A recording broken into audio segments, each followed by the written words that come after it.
Welcome to the Michael Singer podcast, presented by Sounds True, in partnership with Shanti Publications.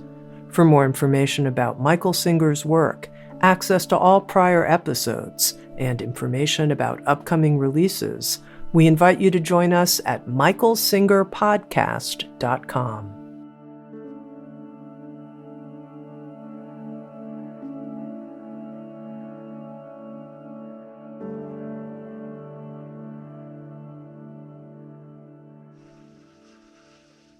Jai Gurudev, Jai Masters. There's a vast difference between having a spiritual experience and becoming established in a spiritual state. You can use deep meditations, which is wonderful. Don't ever tell me I teach not to meditate, because I don't. But you can have experiences, but they're not who you are. They're experiences that you had.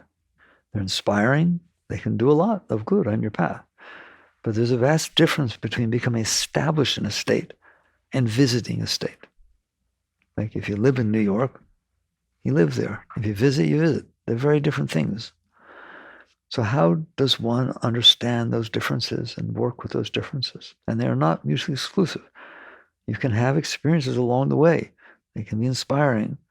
But it's not the same thing as doing the work that permanently establishes you in a permanent state of being. So what you have is, it's not a leap to heaven, it's a stairway. It's a stairway to heaven. So let's talk about that.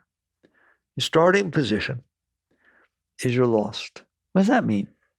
It means your thoughts and emotions are so powerful and so distracting that you don't even know they're not you.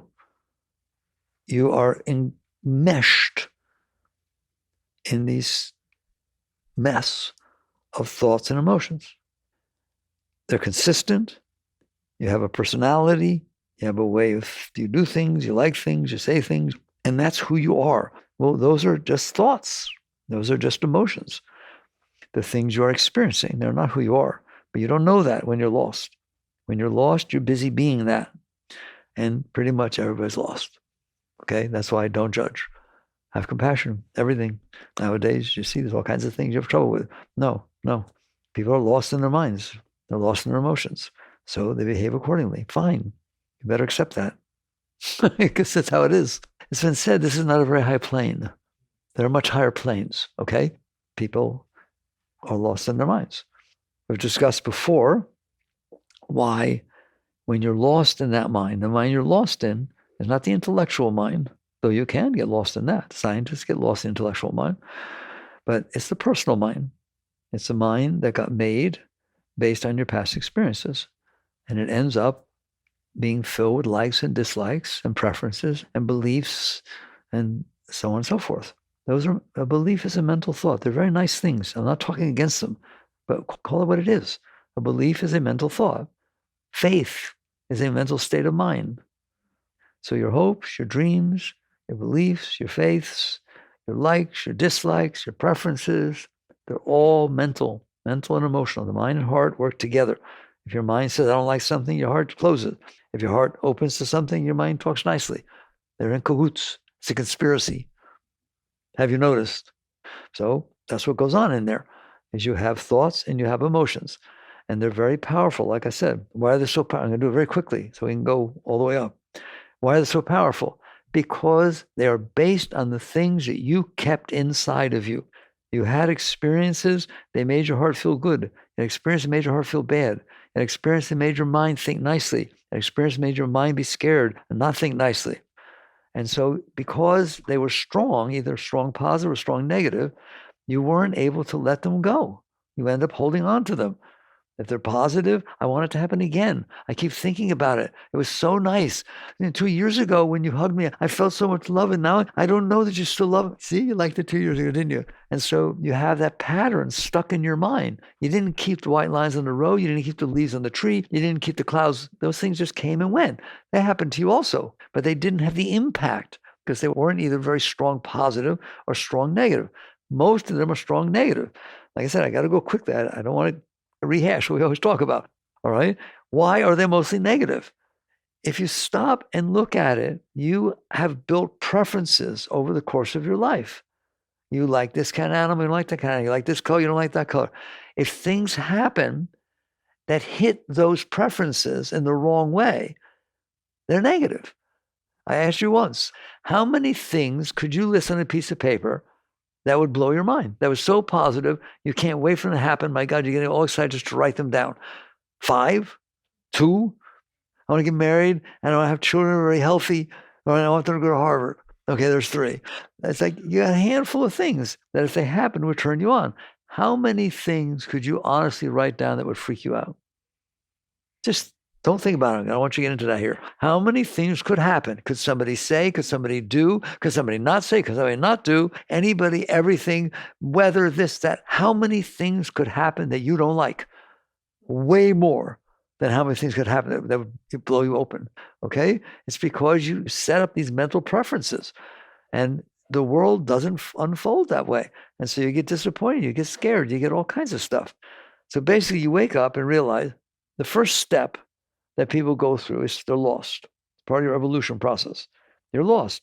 You've built these mental thought patterns, heart emotional patterns, and the world comes in and it's not likely to be what you want, is it? Okay? If you left it alone, would it be what you want? No, you think you have to make it be what you want. You have to make sure it isn't what you don't want. And so you're lost, struggling with life because you have these issues inside. So that's the starting position. And it is lost. It's lost. It's very difficult to live that way. There's a lot of tension, a lot of anxiety, a lot of fear, a lot of disappointment. There's a lot of stuff goes on if you live like that. And if the inside is not very happy if you're living like that. Once in a while, it gets happy if you get what you want. The rest of the time, you're struggling to get what you want, being disappointed you didn't get what you want, or things are happening you don't want, or you're worried. Anybody worry? Does anybody know what the word worry means? What do you worry about? That things will happen that you want? No, I don't think so. You worry that something will happen that you don't want. Okay? And you're always worrying. How do I know? Because you're trying to think about what I need to do so it doesn't happen. You're trying to think and plot and plan your life so that it can be what you want and not be what you don't want. And you're taught to do that, by the way. Okay? That's like, it's a very healthy thing to do. Think. Make sure you know what you want. Make sure you know what you don't want. Then go out there and get it. Or make sure it doesn't happen.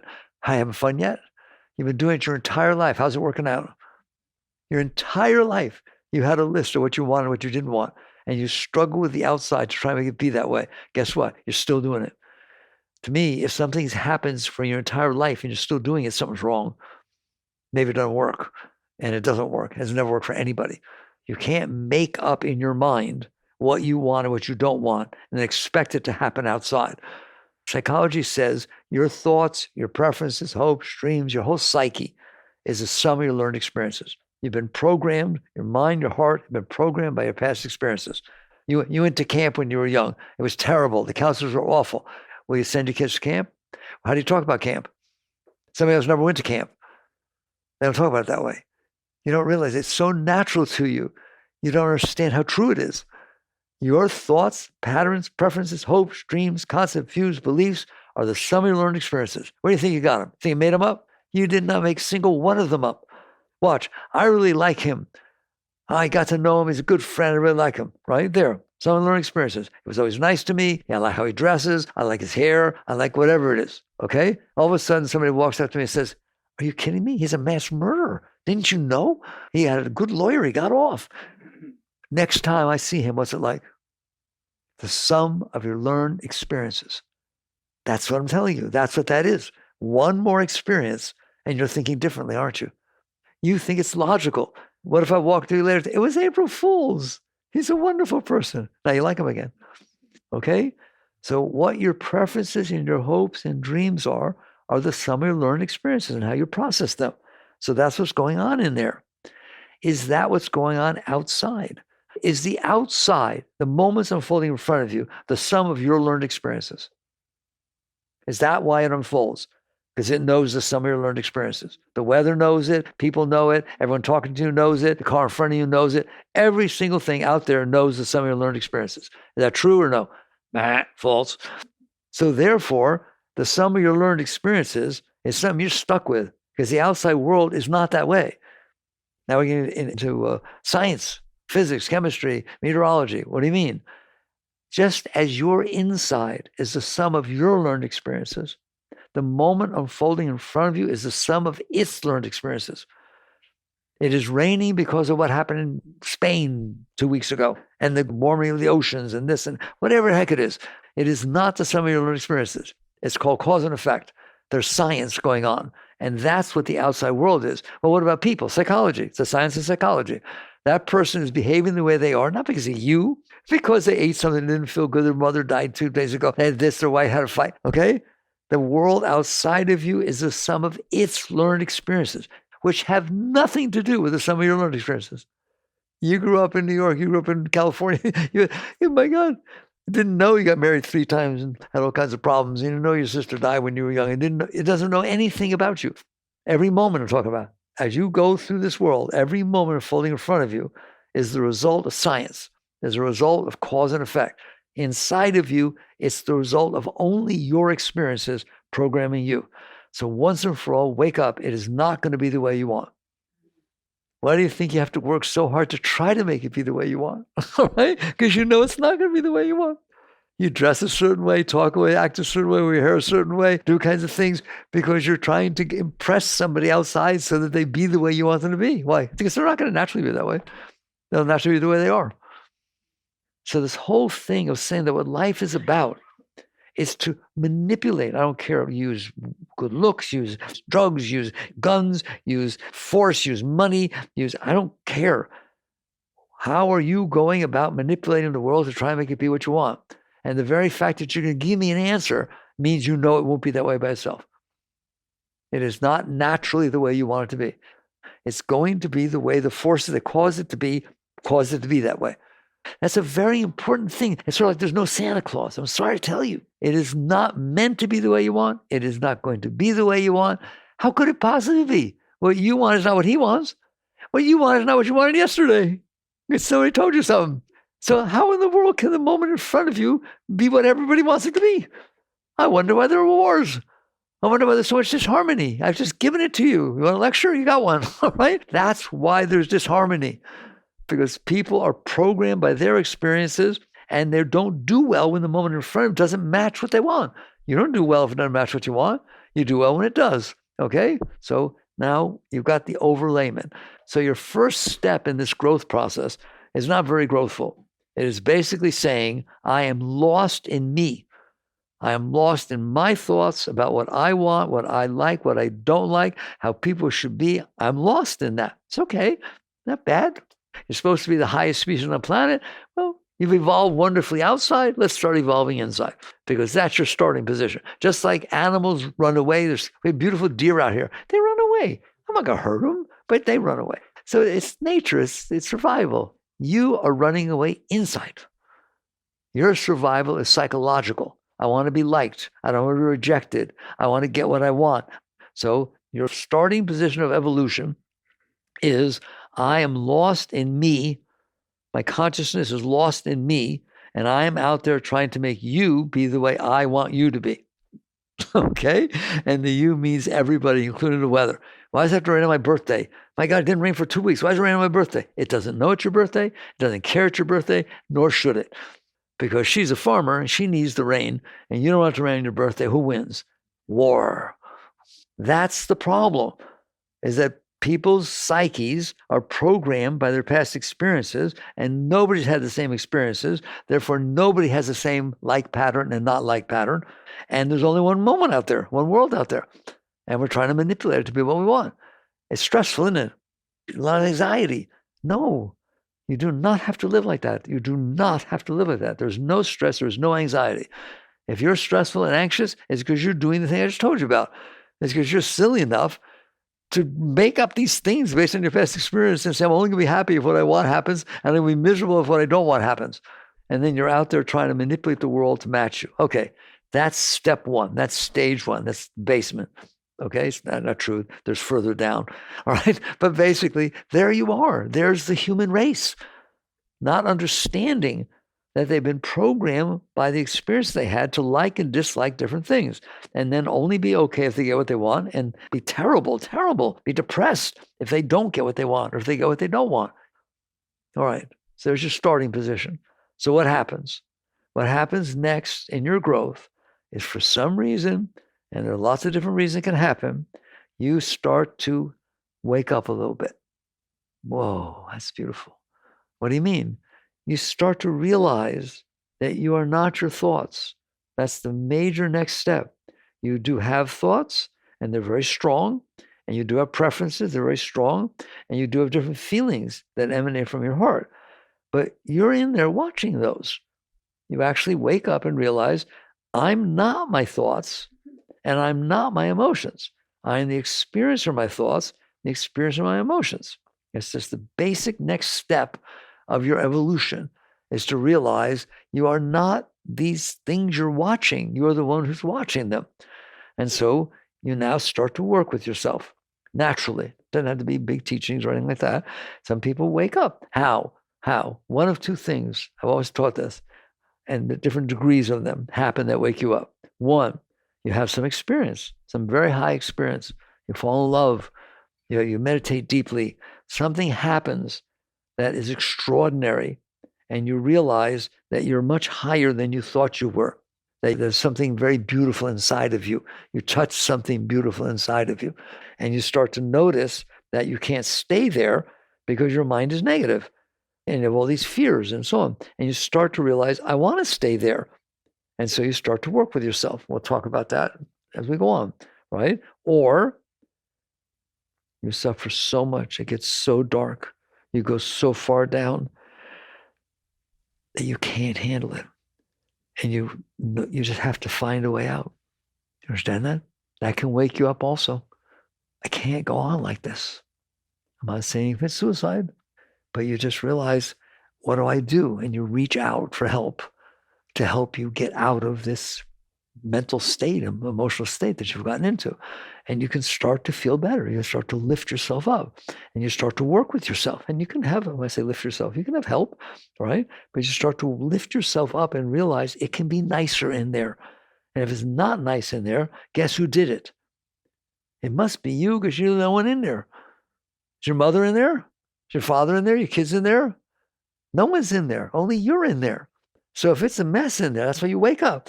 If it's a mess in here, I better clean house. So either because you have a beautiful experience and you get inspired to lift that up, or you got so far dark and so far down that I get up. I don't care. I just got to get up. I got to pick this up. I can't go on like this. All right.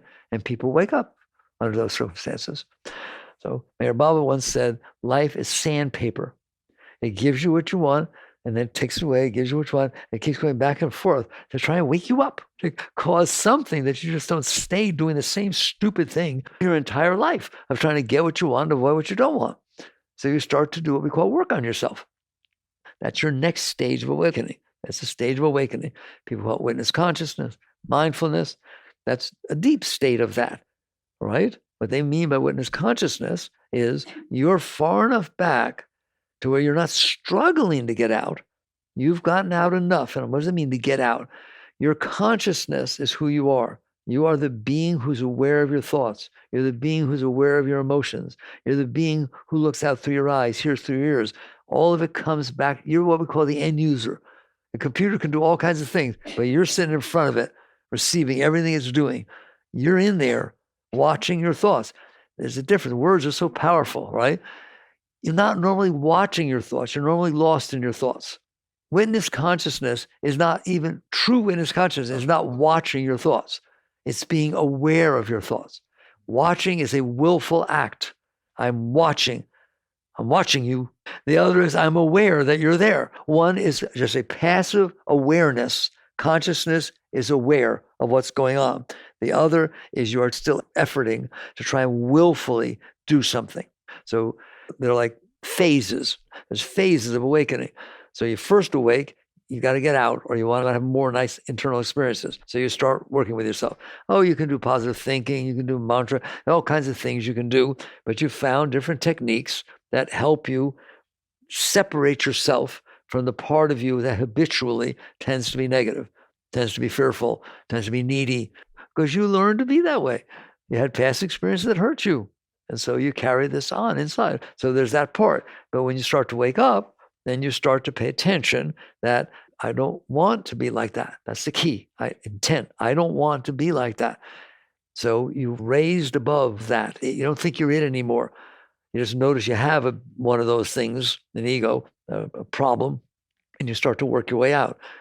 I talked to you about a very high state, which is witness consciousness. The highest state of witness consciousness is you're not doing anything. I want to get that across. You're not doing practices. You're not, and I'm not telling you not to do practices. I'm telling you, you'll get to a state, if you work with yourself, to where you're just here. Here's an example of what I mean. Don't do anything. Just right now, can you see what's in front of you? How hard was it? How many mantras you have to do? How many hours of meditation? What did you have to do? How much will did you use? 0. It was just consciousness, being aware of what's in front of it. Okay, why can't you do that inside? Why can't you just be there, aware that your mind is talking and your heart is feeling, not doing anything about it? Just, that's what's happening. Just like you just did it. I love teaching you that. You just did it with how you experience and see the outside world. It's just there. Unless it does something you don't like. Then you have to do something about it, don't you? And if you're spiritual, you'll feel that you have to do something about it, then you'll try to not do something about it. So now you're double trouble. Then you'll judge yourself for wanting to do something about it, and then you'll tell everybody how good you were because you didn't do something about it, and you managed to get over the guilt. Whoa, that's kind of busy. That's not the same as when I told you what's it like to just see. It's called just seeing. It's a very Zen term, isn't it? Just seeing, just being. That's who you are. You are the consciousness that is aware of what's in front of you. Guess what? Your thoughts are in front of you. A person who's seated in a seat of self, not all the way back, we're going to go back much further, but one who's established in the seat of self, believe me, they look down at their thoughts. Just like you have to look out to see things at a distance, there's a sense of perspective in there. You're sitting back here. Your thoughts are down here. Your emotions are down here, and they don't pull you down into them. You're just aware that they're going on, just like you saw that you guys are here. You just saw, okay, I see what's going on. He's feeling insecure today. There's a little tinge of this, whatever the heck it is. You're not saying it. You're not saying it. You just notice. He's excited about it. Just like I notice he's sitting there. I know she's sitting there. You're just noticing. That's witness consciousness. Okay? And I'm telling you, you don't have to look down. I don't have to look anywhere to see you guys. It's just, hello. There you are seeing it all the time. And then every once in a while, you'll see the tendency to get pulled down. You see, oh, there's a tendency. Somebody said something, you were doing fine, and it just hits you the wrong way. And you start feeling your consciousness start to get pulled down into that emotion or into that fear or into that need. And you've done it long enough. You know who you are. It's like pulling the reins on a horse. You just tiniest movement, tiniest act of will. Boom, like that. Boom. That's all. I'm serious. Boom. And it doesn't go down there because you did enough work on yourself to become established in the seat. Now, we went from the beginning, which you just woke up enough to start working on yourself because you don't want it to be that way, or you want to experience something nicer that you had before experienced. But now I just went that whole gambit. It's all witness consciousness, from first awakening to establishing the seat of awareness. What is happening? Consciousness is freeing itself, extricating itself from being attached to what it's looking at. In between, you'll do things like this. I need to learn to stop my mind.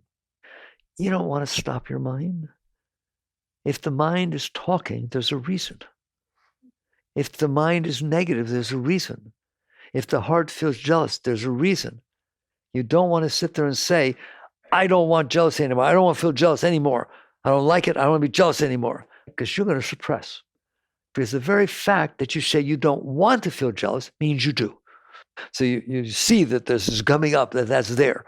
Okay, fear, jealousy, insecurity, whatever the heck it is, self-consciousness. And you see it coming up. And I don't want to have that. I don't want to have that. I'm telling you, you're going to suppress. If you have it and you want to not have it, it is not the highest way to deal with that, to push it away. To sit there and say, I don't like this. I don't want to have that. I don't want to be like that. That's nice. I'm glad you don't want to be like that. Good, don't be like that. But you'll find out as you grow, there's a higher way. Instead of how do I get rid of this, you ask a much deeper question. Why is this there? Not how do I get rid of jealousy or fear or insecurity or self-consciousness? Why is it there? Why do I feel that? You look down under it, and I've taught you a million times. If you do that, you're going to find out the same answer all the time for all of that stuff they call humanness. You, over the course of your life, have had experiences that were not comfortable. What you did with them is push them away. You didn't want to experience them. So you held them inside. You pushed them away. So now you are scared of them. They want out. They don't want to be down there. Nothing wants to be down there. It wants to be open. So it comes back up. It's like a reminder. I'm still here. See, you're scared, aren't you? That's because you shoved fear inside of you for your entire life. You see, I see jealousy. There it is. It's still there. Why? Because you shoved down rejection, insecurity, different things that happened, hurt you, people disappointed you and so on. You couldn't handle it. So you shoved it inside of you. And there's an energy inside of you that does not want that stuff in there. Just like your immune system for your body does not want bacteria and all kinds of stuff in there, viruses and bacteria. Therefore, it actually knows how to get rid of it within reason. I mean, yes, there's the extreme where it can't take care of you. You need help. But man, 95% of the time, all the time, it's taking care of the stuff. You don't realize how much it does because you don't have experienced it. It sends those white corpuscles out there, fights everything, boosts it out of there. It's just a natural process. Guess what? Your heart and your mind have a higher, more sophisticated system of how to get garbage out of there. Well, how do you know? Because it keeps coming back up. Go on, just have a talk with somebody that made you uncomfortable and don't handle it well.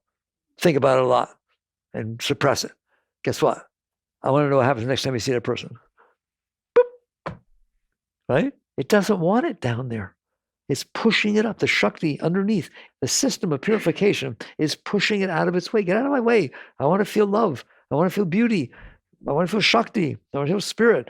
But you shove this stuff on top of me. I'm going to keep pushing it back up for your entire life. It tries to push it back up.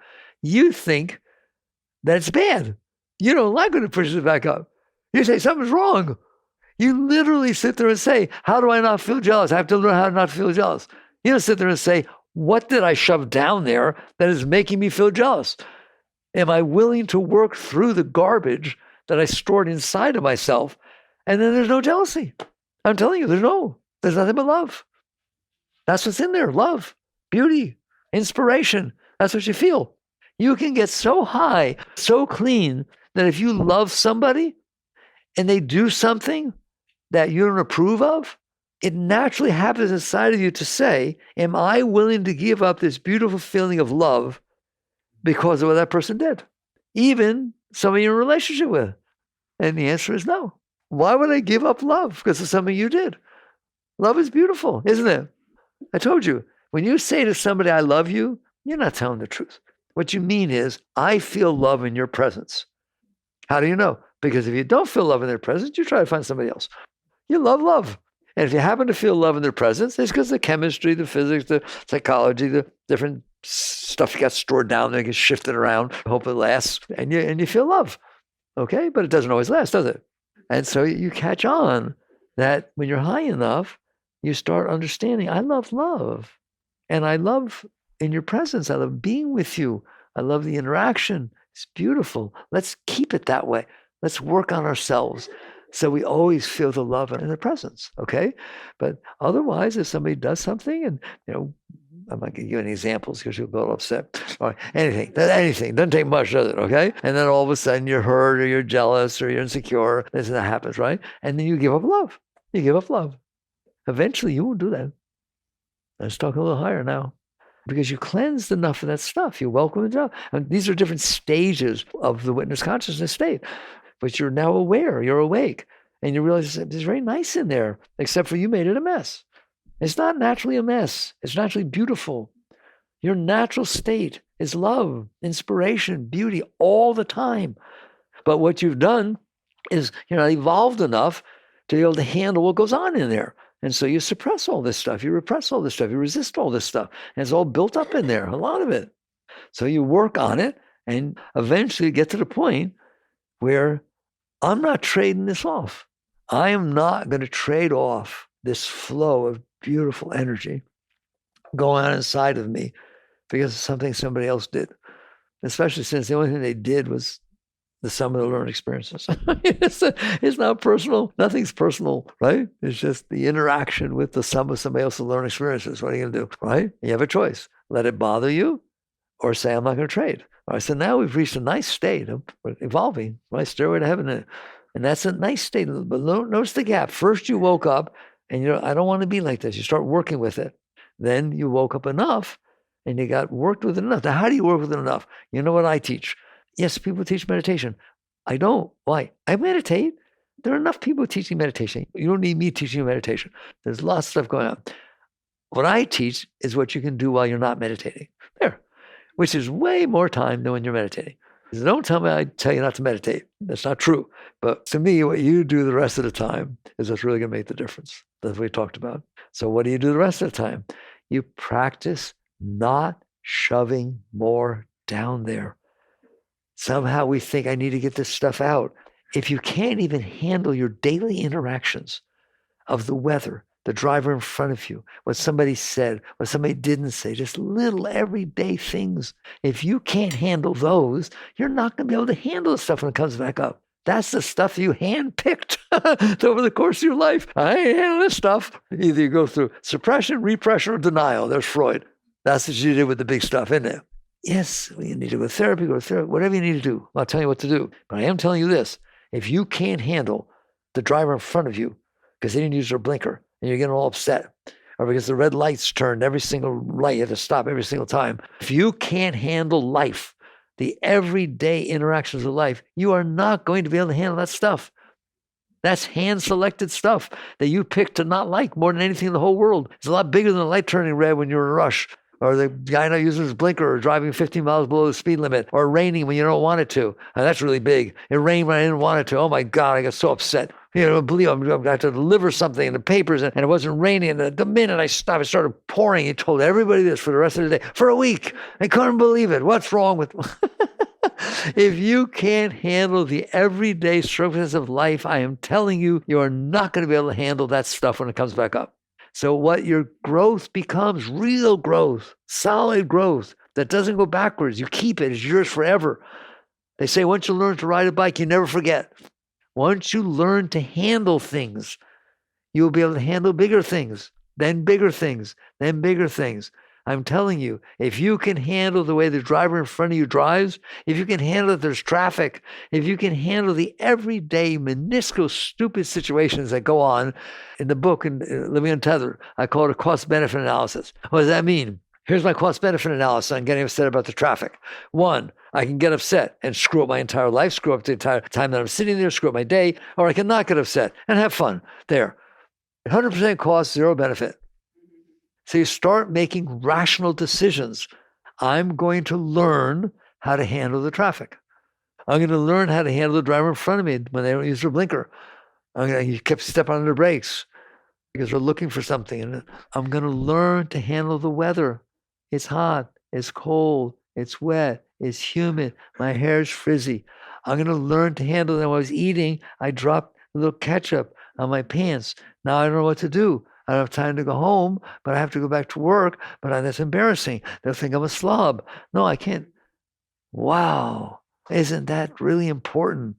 And you start working on yourself to handle the everyday little situations that there's nothing to it. How do you handle it? Breathe, relax. People say I don't teach techniques. I do so. I teach you how to handle this kind of stuff. What do you mean? When you're sitting there in traffic, getting upset, get off the planet. Just use your intellectual mind to get off the planet and see this little ball in the midst of black, empty space, spin in the middle of nowheres. Toot, toot, and you're driving around, scooting around, just like the Mars rovers. They were fun, right? You got one on Earth. It's an Earth rover, okay? And it's got obstacles. You call the obstacles traffic. All right, fine. Have fun. You get to do this. Who's stopping you? What did it cost? 0, nothing. What does it cost to not do it? Your entire day. Getting uptight, getting anxious, closed. Just start working with yourself constantly. Make it a game. It's a video game. That is a technique. Don't tell me I don't teach techniques. I don't teach opposite nostril breathing. She does. Somebody should, because it works. Okay? Believe me, if I talk like this, I'm not telling you not to do those things. I'm telling you, if you do those things, and if you do them because you're so uptight, how about we learn to not be uptight? So you can do them to get higher instead of to not be down. It's a wonderful thing to catch on and say part of your growth is your everyday life. And it's a major part of your growth.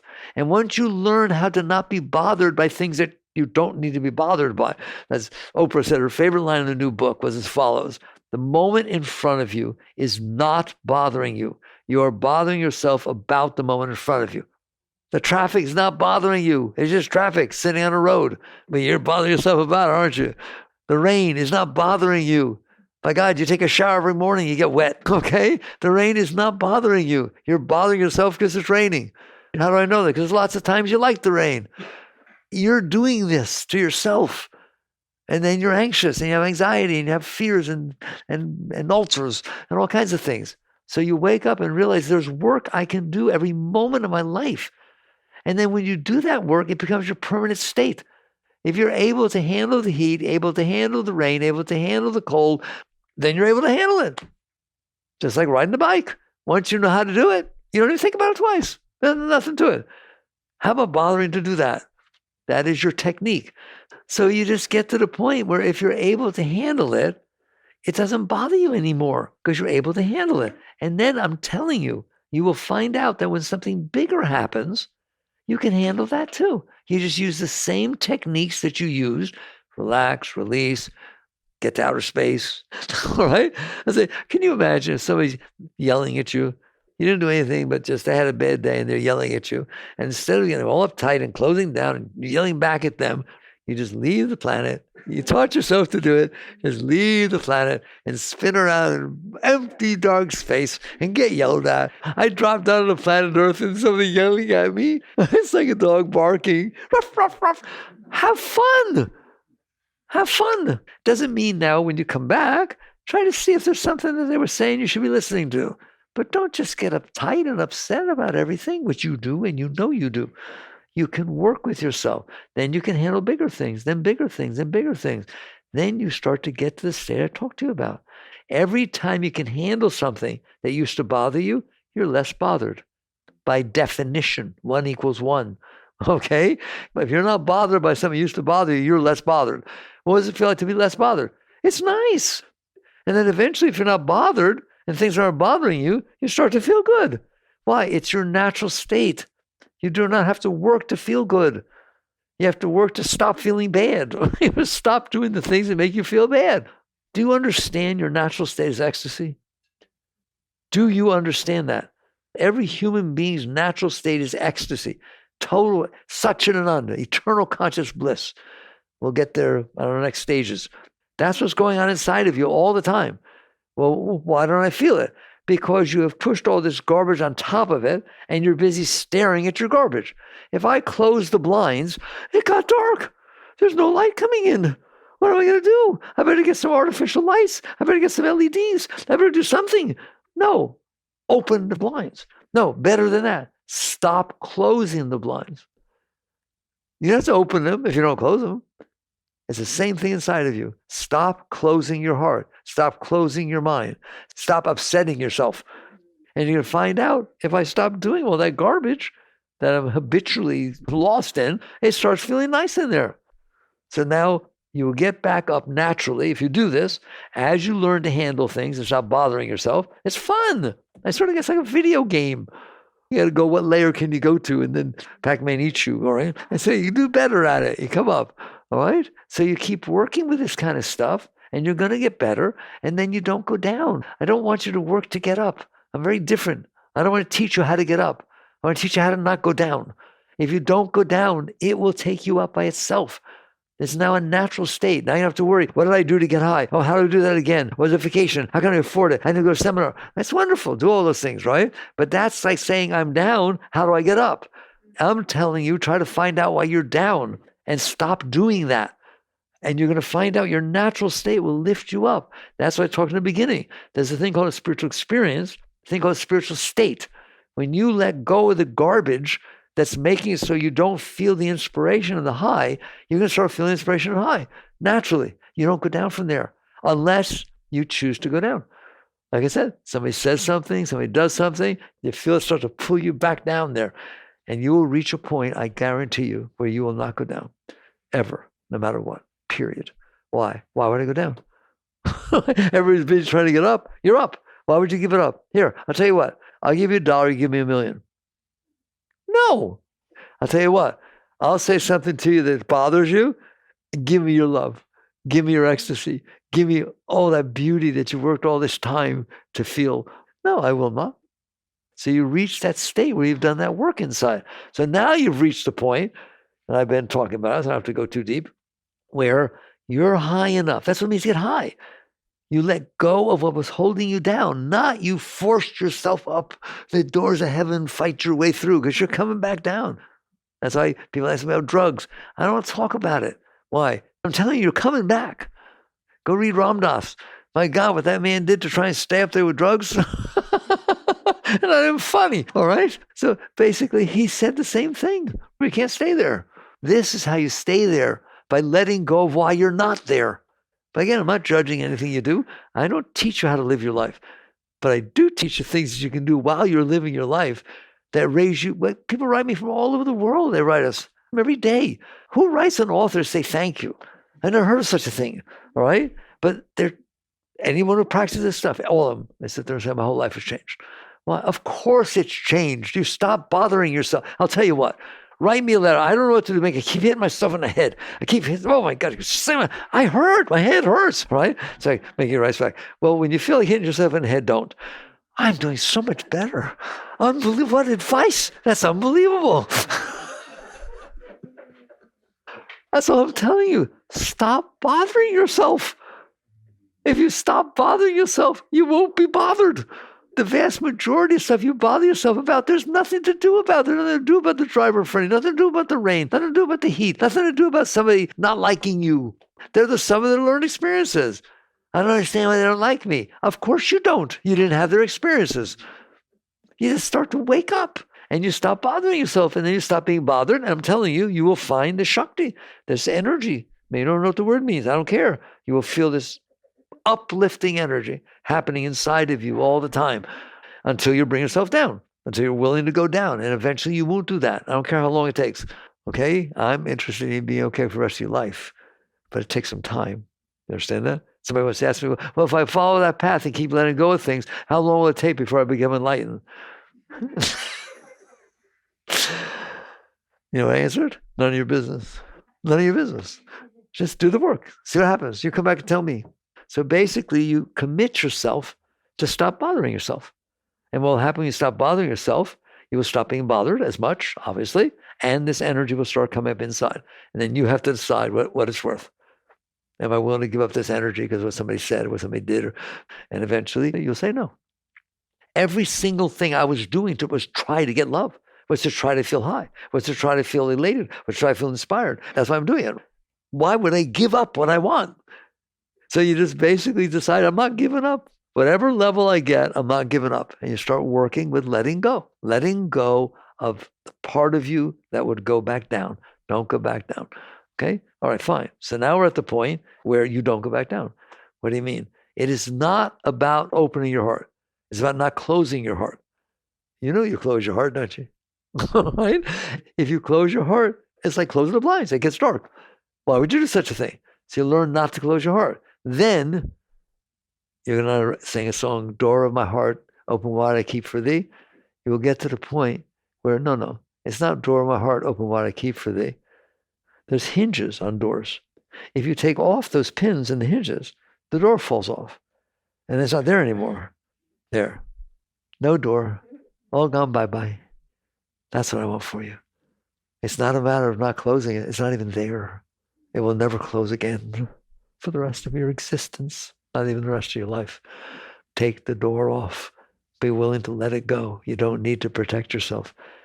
What are you protecting yourself from? From the garbage as you store it inside yourself. You're capable. There's no one in there but you. Make it nice in there. I'm telling you how to. Eventually, you will reach the point where it's so nice in there that you don't have to do anything, just like you didn't do anything to look outside. The Shakti is flowing.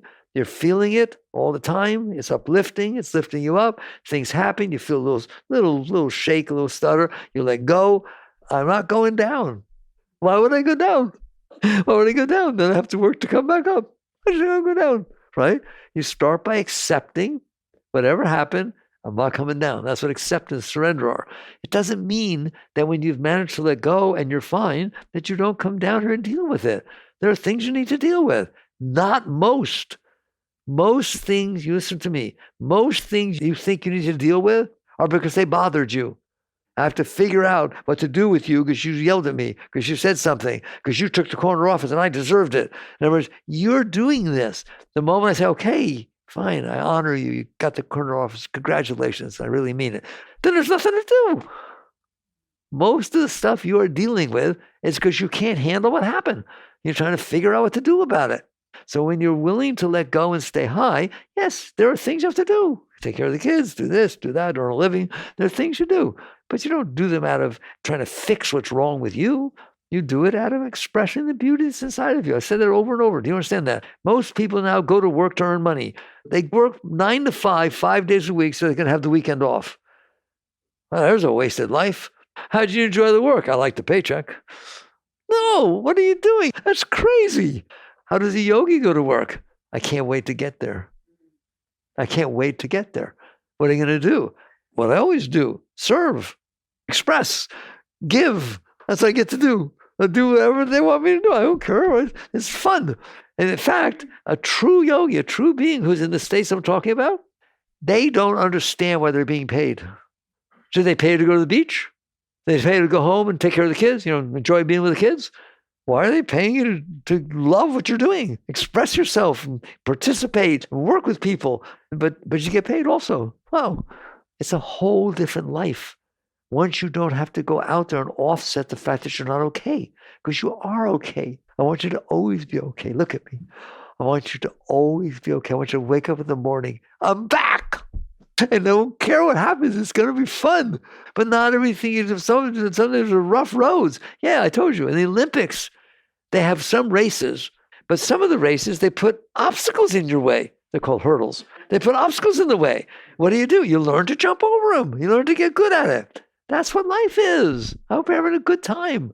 All right, so now we reach the state where you become established in that seat of consciousness where everything is just something you see. You're able to let it go, but you still deal with it. You come down and serve, but you're not coming down, right? You're just expressing. You're expressing. Is that a high state? No. No, it is not a high state. How great are you? That's the launch pad for the high states. While you're lost in what you're looking at, you can't go higher because you're coming down. Now you've established yourself. Your consciousness has extricated itself from being lost in the mind and emotions. It's able to stay there. The mind and emotions go through their changes. Okay, you work with it. You deal with it. You're at peace with it. You're in harmony with it. Now what? And this isn't something that you do. It's something that happens to you. Spiritual growth is something that happens to you because you're not resisting anymore. What starts to happen is you're sitting there, you're looking forward, and you're fine with what you're looking at. Because you're fine with what you're looking at, it's not pulling you down. And because it's not pulling you down, at some point, not mentally, it just dawns on you, where did you come from? I just explained to you where your thoughts come from, your emotions come from. Biology tells you where your body came from. Where did you come from? You who's now not getting pulled away from yourself are established in the self. You're seated in a seat. What's behind the seat? You're used to looking forward, down. All of a sudden you realize, wait, there's a behind. There's everywhere. It's only because I'm looking down that there's a down. All right? If I look at you, I don't see anything else. I was busy looking at me. Who was? Where did I come from? I'll cry. Where did I come from? What's my source? What's the source of your consciousness? And what is behind?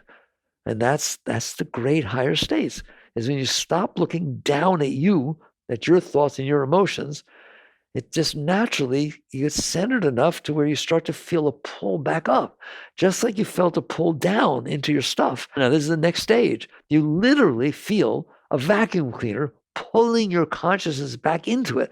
It's like a hot air balloon that was tethered, and the tethers got cut. Well, it was tethered. You kept trying to go up. When you cut the tethers, it goes up by itself. That's the true ascent. Now you're not looking down. There's nothing holding you down. And you feel this force pulling you up. That's a natural force.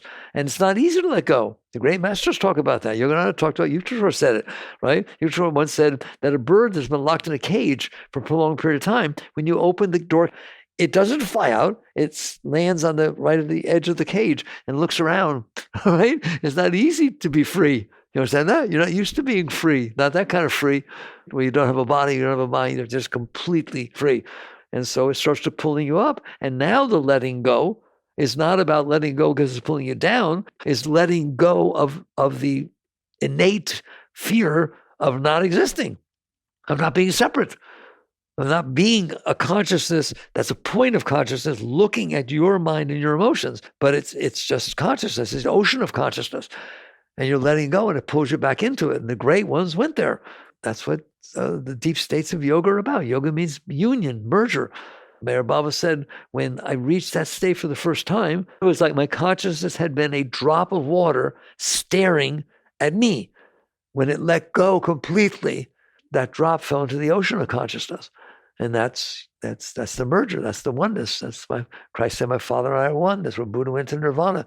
You are in that state right now, but you're looking down at your own thoughts. I'm trying to teach you, the highest thing I can teach you is you're not trying to go to God. You're trying to stop leaving. You are already there. You're there looking down from there, all right? So when you're done with that addiction of yourself, it starts to pull you up and you start to let go. You just let go. If you use an active will, you can't go because will requires that you be there exercising the will. So eventually, it's just surrender. It's just that state. Have you ever, closest you can understand, have you ever been so in love or something so beautiful happened that you melted? You lost your sense of separateness. You just melted into the moment. The sunset was so beautiful.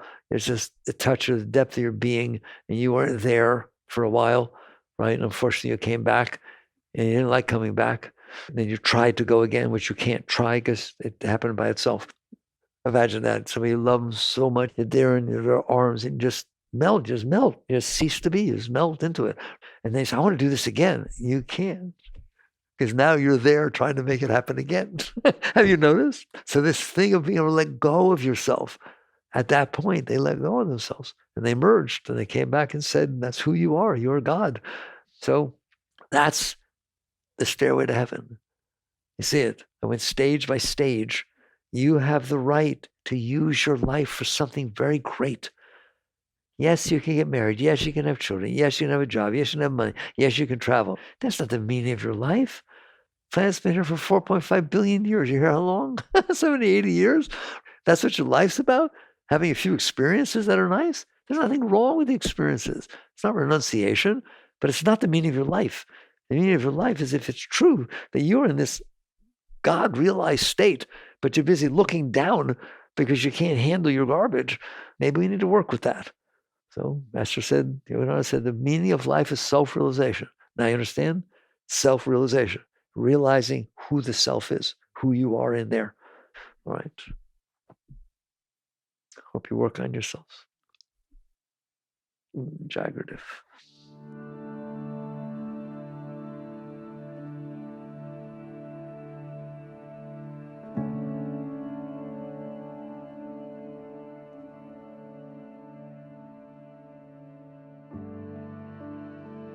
You've been listening to the Michael Singer Podcast, produced by Sounds True in partnership with Shanti Publications.